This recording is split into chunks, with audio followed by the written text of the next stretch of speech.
एक मोठी बातमी आहे। राष्ट्रवादीचा तळागाळातील कार्यकर्ता काही कारणानं दुखावला होता। मावळचे महायुतीचे उमेदवार श्रीरंग बारणे यांनी हे वक्तव्य केलेलं आहे। राष्ट्रवादीचा जुना कार्यकर्ता वेगळ्या विचारानं जाऊ शकतो असंही बारणेंनी म्हटलंय। मतदारांचा कौल पाहता माझा 2.5 लाखांच्या फरकानं विजय होईल असा दावाही श्रीरंग बारणेंनी केलेला आहे आणि विजयाचा विश्वास व्यक्त केला आहे। राष्ट्रवादीचा तळागाळातील कार्यकर्ता काही कारणानं दुखावला गेला आहे। हा कार्यकर्ता काहीसा दूर होण्याची भीती आहे। राष्ट्रवादीचा तळागाळातील कार्यकर्ता दुखावला गेल्याचा दावा बारणेंनी केलेला आहे।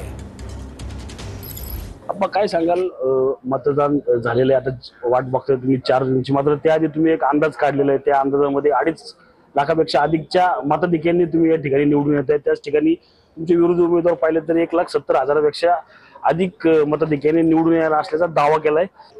या मतदारसंघामध्ये उभाटा गटाची पुढेही ताकद नाही। या मतदारसंघामधला जर एकंदर पाठीमागचा निकाल पाहता किंवा एकंदर मतदाराचा कौल पाहता माझा या निवडणुकीमध्ये 2.5 लाखापेक्षा जास्त मताधिक्याने विजय होईल। मी तुम्हाला सांगतो, कुणी काय अंदाज बघतो त्याला काही गणित असतात। मतदान करतो।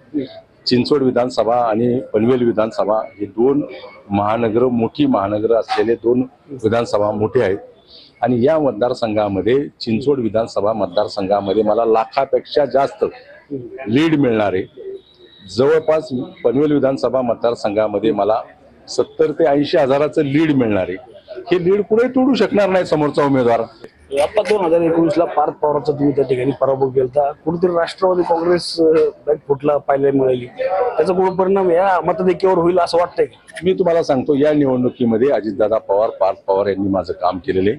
काही प्रमाणामध्ये राष्ट्रवादी काँग्रेस पक्षाच्या तळातला कार्यकर्ता तो सुरुवातीच्या कालावधीमध्ये काही कारणांनी दुखावला होता, तो तसाच राहिला आणि म्हणून काही मतदार हा वेगळ्या विचारानं जाऊ शकतो आणि म्हणून जर तसं नसतं झालं तर समोरच्या उमेदवाराचं डिपॉझिट पण राहिलं नसतं, अशी परिस्थिती निर्माण होती।